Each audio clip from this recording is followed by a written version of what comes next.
हरे Krishna. Mahabharat class में आप सबका स्वागत है। तो हमने देखा कि पिछले क्लासेस में देखा कि आयुधाम्य के 3 शिष्य थे, आरुणि, उपमन्यु और वेद। तो आरुणि उपमन्यु की स्टोरी हम ऑलरेडी देख चुके हैं कि किस प्रकार से इतने स्टॉन्च फॉलोअर्स थे अपने गुरु के। They are very strictly following the instructions of the guru. जो भी गुरु उनको आदेश देते थे उसको बहुत स्ट्रिक्टली वो लोग पालन करते थे। तो जिसकी वजह से उन्हें गुरु की असीम दया प्राप्त हुई। असीम कृपा प्राप्त होने से उनके हृदय में सारा दिव्य ज्ञान प्रकाशित हुआ।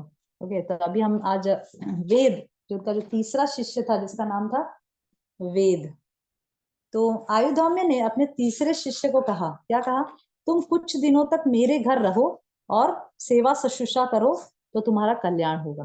तो तीसरे शिष्य को कहीं भी नहीं भेजा। तीसरे शिष्य को क्या बोला कि तुम मेरे घर रहो और सेवा शुश्रूषा करो, सब सर्विस करो और तुम्हारा कल्याण होगा।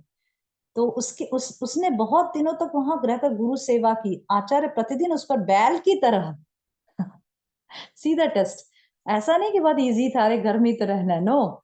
आचार्य प्रतिदिन उस पर बैल की तरह भार लाद देते और वह गर्मी, सर्दी, भूख, प्यास का दुख सहकर उनकी सेवा करता। Very rare disciples. इतना टफ है ना ये सब। पढ़ के भी एकदम इतना टफ था उनका ट्रेनिंग उस समय। And they must be so tolerant, इतना टॉलरेंट होंगे वो लोग। तो गुरु उनको क्या करते थे, वेद को, कि उनके गर्मी हो, ठंडी हो, भूख प्यास कुछ भी हो, उसमें वेद जी जान से अपनी जो भी गुरु ने आदेश दिया है उनकी सेवा करता था। कभी उनकी आज्ञा के विपरीत वो कुछ भी कार्य नहीं करता था। जो गुरु ने बोला as it is, no argument, no excuses. उनको कोई आर्ग्यूमेंट नहीं देता, कोई एक्सक्यूज नहीं देता कि अरे यार मुझसे नहीं होगा, मुझे ऐसा लग रहा है वैसा लग रहा है, नो, नथिंग। ओके, बहुत दिनों तक, बहुत दिनों तक इस प्रकार से सेवा करने से गुरु उससे अत्यंत प्रसन्न हुए, वेद से अत्यंत प्रसन्न हुए और कहा कि मैं तुम्हारी सेवा शुश्रूषा से बहुत पसंद हूँ, तुम्हारा कल्याण हो। तो जब इस प्रकार से जो शिष्य है वो गुरुकुल में रहकर गुरु से ट्रेनिंग प्राप्त करता है, गुरु से शिक्षा प्राप्त करता है, गुरु के अंडर में रहकर सेवा शुश्रूषा करता है, उसके बाद उसे जब ऐसा बताया जाता है कि उसे जब वो जब स्नातक हो जाता है, स्नातक, that means now he has grown up, he has graduated in gurukul, मतलब he has, his training is complete. वो गुरु ही बताते हैं कि उसकी ट्रेनिंग अब कंप्लीट हो चुकी है। तो उसके पास 2 ऑप्शन रहता है। ब्रह्मचारी होता है, उसके पास 2 ऑप्शन होती है, या तो वो नैष्टिक ब्रह्मचारी बने रहे, पूरा आजीवन ब्रह्मचारी बने रहे, या तो फिर वो घर जाकर अपने माता पिता के घर, अपने घर जाकर वो विवाह करके गृहस्थ आश्रम में प्रवेश करे। तो इस प्रकार से 2 प्रकार के ब्रह्मचारी होते हैं, एक तो नैष्टिक ब्रह्मचारी और एक उपकुर्वाण उपकुर्वाण ब्रह्मचारी। उपकुर्वाण ब्रह्मचारी कौन होता है? जो कुछ साल तक गुरुकुल में रहकर ब्रह्मचर्य का पालन करता है और फिर अपनी पढ़ाई, अपनी शिक्षा, अपनी ट्रेनिंग खत्म होने के बाद वो घर जाकर गृहस्थ आश्रम में प्रवेश करता है। और नैष्टिक ब्रह्मचारी कौन होता है? जो पूरा जीवन ब्रह्मचर्य का पालन करते हैं। ठीक है, तो this it option lies on that person also, और गुरु ऑल्सो डिसाइड्स, मतलब दोनों पे है, शिष्य के ऊपर निर्भर होता है और गुरु भी डिसाइड करते हैं, क्योंकि गुरु को पता है ना कि कौन नैष्टिक रह सकेगा, कौन नहीं रह पाएगा। तो गुरु ऑल्सो गिव सजेशन कि भाई तुम अभी विवाह कर लो, तुम गृहस्थ आश्रम में रहकर धर्म का पालन करो। तो इस प्रकार से वेद, जो उसके उनके तीसरे शिष्य थे, वो घर लौटकर अपने गृहस्थ आश्रम में प्रवेश करके अपने गृहस्थ धर्म का पालन करने लगे। अभी वेद के भी 3 शिष्य थे, वेद के भी 3 शिष्य थे, परंतु वेद ने कभी भी उन्हें गुरु सेवा या कुछ काम करने का आदेश नहीं दिया। क्यों क्यों नहीं दिया?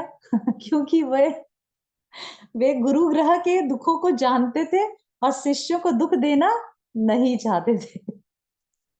ऐसा होता है ना, जो एक्सपीरियंस हो चुका है, जो एक्सपीरियंस मुझे हो चुका है, मैं चाह रही अरे नहीं नहीं नहीं तुम मत करना, तुम्हें बहुत दुख लगे।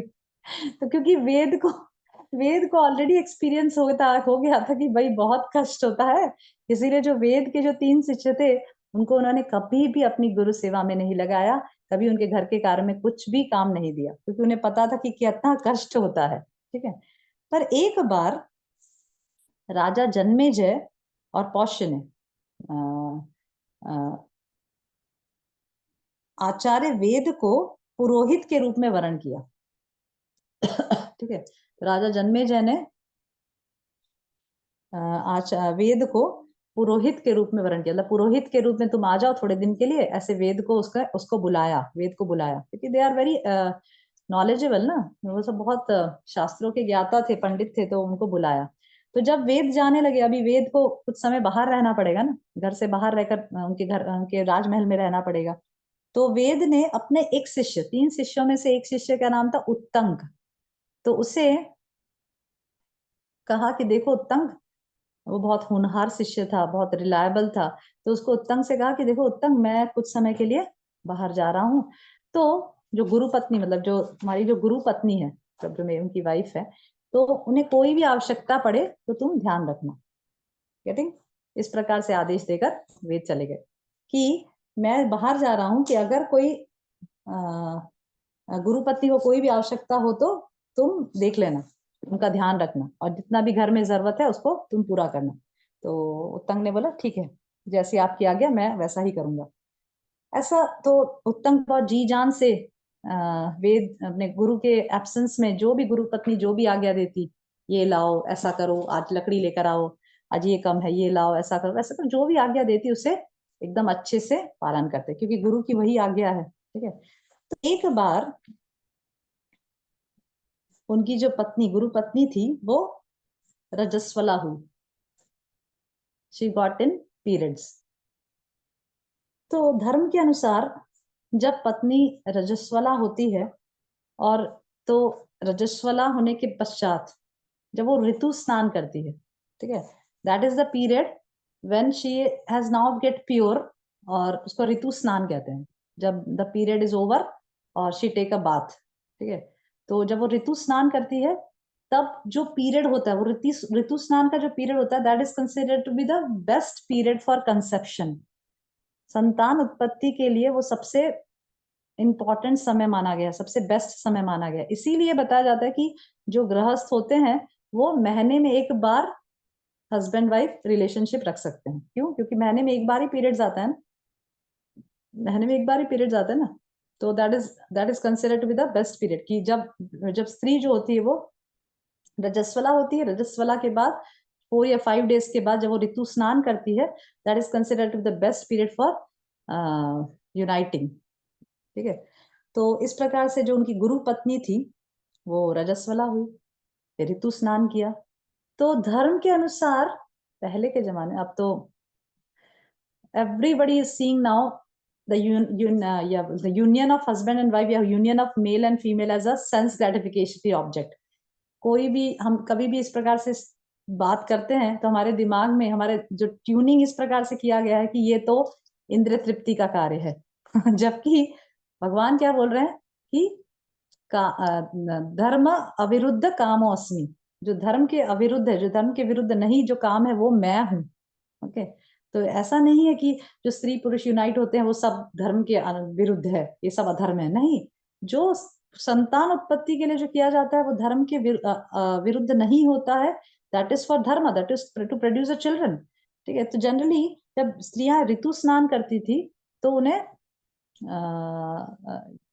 तो that is considered to be time to beget a child, और उसे व्यर्थ नहीं जाने देते थे, क्योंकि वो समय आता था तो उसको व्यर्थ नहीं जाने देते थे।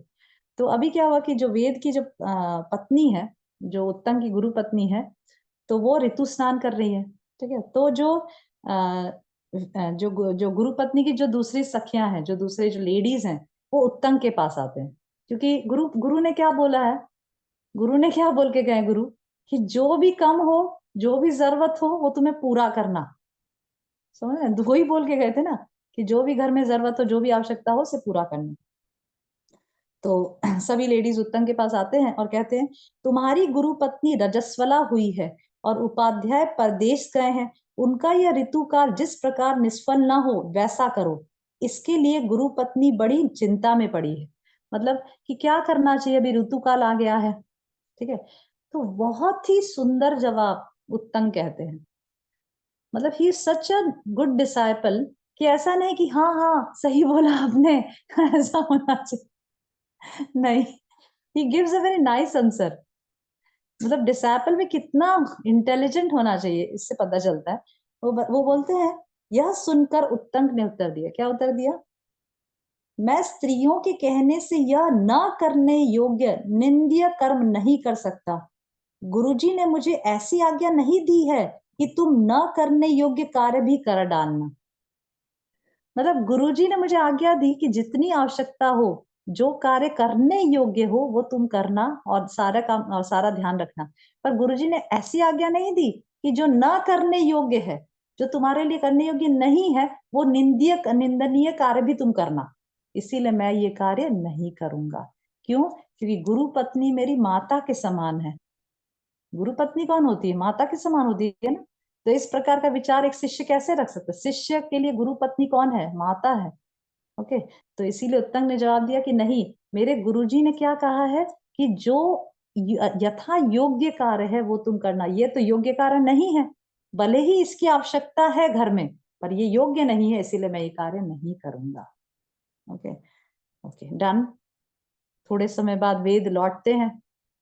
वेद को सब समाचार प्राप्त होता है कि उत्तंग ने इतना सुंदर जवाब दिया, उत्तंग ने ऐसा किया। वेद बहुत बहुत उत्तंग के इस गुरु भक्ति से बहुत प्रसन्न होते हैं, और वेद उन्हें कहते हैं कि मैं तुमने तुमने धर्म पर दृढ़ रहकर मेरी बड़ी सेवा की, मैं तुम पर प्रसन्न हूँ, तुम्हारी सारी इच्छाएं पूर्ण होगी, अब जाओ, अब तुम अपने घर जाओ। मतलब तुम्हारी जो शिक्षा थी वो समाप्त हो गई है, अब तुम अपने घर जाओ, घर की तरफ प्रस्थान करो। तो उत्तंग तो बहुत अच्छा डिसाइपल था, तो उत्तंग ने बोला, आचार्य मैं आपकी कौन सी प्रिय वस्तु भेंट में दूं? सी, क्योंकि गुरुकुल में जो ट्रेनिंग होती थी वो तो निशुल्क होती थी ना, कोई शुल्क थोड़ी लेते थे, कोई फीस थोड़ी होती थी कि भाई इतनी फीस भरो और आपको ट्रेनिंग मिलेगी। No, there is no fees, no money is going to be, no money was being charged. ठीक है, तो यहाँ पे उत्तम क्या कह रहे हैं कि जाने से पहले आपको जो भी प्रिय वस्तु हो वो मैं आपको भेंट देना चाहता हूँ। दैट इज कॉल्ड गुरु दक्षिणा। ये एक एटिकेट है, गुरु दक्षिणा देने का एटिकेट है। This is etiquette that has to be followed. जैसे हम देखते हैं, even Krishna follow that etiquette. Krishna ने अपने गुरु संदीपनी मुनि से भी पूछा, भाई क्या गुरु दक्षिणा दूं? तो उन्होंने कहा कि भाई यमराज से मेरे पुत्र ले आओ, तो भगवान ने वो गुरु दक्षिणा दी। ओके, तो इस प्रकार से this is the etiquette that even Krishna followed. Okay, even पांडवों ने भी ये एटिकेट फॉलो किया। जब उन्होंने द्रोणाचार्य से शिक्षा प्राप्त की, तो जब द्रोणाचार्य ने कहा कि भाई जब द्रोणाचार्य शिक्षा खत्म होने के पश्चात जब पांडवों ने कहा कि भाई आपको क्या गुरु दक्षिणा दें, तो द्रोणाचार्य ने कहा कि मुझे क्या बोला, क्या गुरु दक्षिणा बोली? द्रुपद। मुझे द्रुपद को बंदी बनाकर मेरे सामने लेकर आओ। तो हु फुलफिल दैट, पांडवास और कौरवास? पांडव। पांडव। Why not Kauravas? कौरव लोग क्यों पूर्ण नहीं कर पाए? क्योंकि माता जी वो अभिमान में गए थे, अभिमान से गए थे वो। हाँ, यस, वो अभिमान से गए थे और उनके अंदर गुरु भक्ति नहीं थी, हाँ। गुरु के प्रति इतनी शरणागति नहीं थी जितनी पांडवों में थी, इसीलिए वो गुरु के वचन को पूरा कर पाए और ये लोग नहीं कर पाए। ओके, तो इस तरह से यहाँ पे तो उत्तंग ने प्रश्न पूछा कि भाई मैं आपको क्या गुरु दक्षिणा दूं? वेद ने कहा मुझे कुछ भी नहीं चाहिए, मुझे कोई भी गुरु दक्षिणा नहीं चाहिए। Okay, this is what he said कि मुझे कोई भी गुरु दक्षिणा नहीं चाहिए। गुरु ने, वेद ने उत्तंग से कहा कि तुम थोड़ा दिन और यहाँ रहो। तो उत्तंग ने कहा ठीक है जी गुरु जी, जैसा आप कहें। फिर वे उत्तंग थोड़ा दिन और रहे। उसके पश्चात वापस उत्तंग गुरु से पूछने गए, अभी आप बताइए मेरे लिए क्या गुरु दक्षिणा है? तो वेद को तो कुछ नहीं चाहिए। तो वेद ठीक है बोले कि ठीक है, जाओ तुम अपनी गुरु पत्नी से पूछो। तो उत्तंग जाके अपनी गुरु पत्नी से प्रणाम की और कहे कि मैं, अब मेरी पढ़ाई लिखाई पूरी हो गई है, मेरी शिक्षा खत्म हो गई, मैं आपको क्या गुरु दक्षिणा दूं? तो वेद की पत्नी ने कहा कि अच्छा ठीक है, तुम गुरु दक्षिणा देना चाहते हो तो तुम जाओ राजा पौष्य के पास, और उनकी रानी जो है उनके कानों के जो कुंडल हैं वो मांग लाओ मेरे लिए, क्योंकि आज से चौथे दिन मैं ब्राह्मणों को भोजन परोसना चाहती हूँ, और भोजन परोसते समय मैं वो कुंडल पहनना चाहती हूँ। See the desires of ladies, ladies of the desire ना कि मैं मैं गुरु पूर्णिमा में, गौर पूर्णिमा में ये साड़ी पहनना चाहती हूँ, मैं ऐसा गहना पहनना चाहती हूँ, मैं ये फेस्टिवल में वो पहनना चाहती हूँ। This is the, see, Mahabharat, what Mahabharat teaches? Mahabharat teaches dharma, artha, kama, moksha ना. It teaches dharma. There is nothing wrong in that. अगर लेडीज को ये डिजायर है, क्योंकि we are not pure devotees, तो अगर लेडीज का ऐसा डिजायर है तो the husband should fulfil the desire of the ladies. जो उनकी जो वाइफ है, हस्बैंड ड्यूटी क्या है? हस्बैंड ड्यूटी है कि जो पत्नी की आवश्यकता है उसको पूरा करे। जो पत्नी की जो इच्छा है वो पति के कैपेबिलिटी के अबव नहीं होनी चाहिए कि भाई 1 लाख का सोना मांग लिया, भाई बेचारे हस्बैंड की सैलरी 10,000 रुपए, नहीं। हाँ, अगर कैपेबिलिटी है तो वाइफ कैन डिजायर, पर वाइफ शुडंट फोर्स। डिजायर व्यक्त कर सकती है, इच्छा व्यक्त कर सकती है, पर फोर्स नहीं करना चाहिए कि अरे ला के ही दो, हैरस करने लगे, लाओ लाओ लाओ लाओ। No, shouldn't be like that. Okay, तो यहाँ पे पौष वेद की जो पत्नी है वो उत्तंग से कहती है कि ठीक है, आज से चौथे दिन मुझे, मैं ब्रह्म भोजन कराने वाली हूँ, ब्राह्मणों को भोजन कराने वाली, उसमें मुझे पौष्य की जो पत्नी है, ठीक है, रानी है, उनके कुंडल के कुंडल पहनने की, जिनके कानों में जो कुंडल पहने वो पहनने की इच्छा, तो वो लेकर आ जाओ, वही तुम्हारी गुरु दक्षिणा होगी। और अगर तुम इसमें सफल नहीं होते हो तो तुम्हारी असफलता से मैं प्रसन्न नहीं होंगी, और अगर मैं प्रसन्न नहीं होंगी तो गुरु भी प्रसन्न नहीं है। That means you are not able to satisfy your guru. Okay, तो दिस इज योर चैलेंज। तो इस प्रकार से ये टास्क देकर उत्तंक को पौष्य के राज्य में भेज दिया गया। Okay, will conclude here, will not continue the story, क्योंकि आगे की जो story it's very very interesting. तो अभी पौष्य के राज्य में उत्तंक जाएंगे, वहां क्या क्या घटनाएं घटेगी, उसमें क्या क्या लेसन्स हैं, so many lessons we have to learn. So we will see it in the next class. Okay, thank you very much. Any questions, any comments? Nepali devotees माताजी, अनीता माताजी, आकृति माताजी, समझ में आ रहा है आप लोगों को? नेपाली माताजी, आयुषी माताजी, सहशी, अंकिता। हरे कृष्ण माता जी, दंडवत प्रणाम। माता Yes. जी, जो प्रलय 4 प्रकार के बताई थी ना, तो जो नैनीतिका है ना, उसके बारे में थोड़ा एक बार और बता दीजिए ना। नैमितिका, जी माता जी। नैमितिका प्रलय। ओके, बताइए, कोई बताइए, क्लास में से कोई बताइए नैमितिका प्रलय। ब्रह्मा जी बताइए। के एक दिन के पश्चात जो प्रलय होती है, ब्रह्मा जी के एक दिन के पश्चात जो प्रलय होती है, दैट इज कॉल्ड और उसमें नैमितिका। महरलोक तक के जो महरलोक और उसके नीचे तक के लोगों का सबका प्रलय हो जाता है। यस, दैट इज कॉल्ड नैमितिका प्रलय। समझ आया अनीता माता जी? जी माता जी। Okay. Okay. Any questions? Any comments? आकृति माता जी।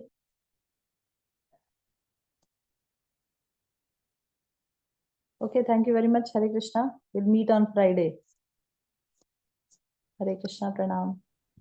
हरे कृष्ण, प्रणाम माता जी। हरे कृष्ण माता जी, प्रणाम माता जी। प्रणाम माता जी, हरे कृष्ण। Pranam.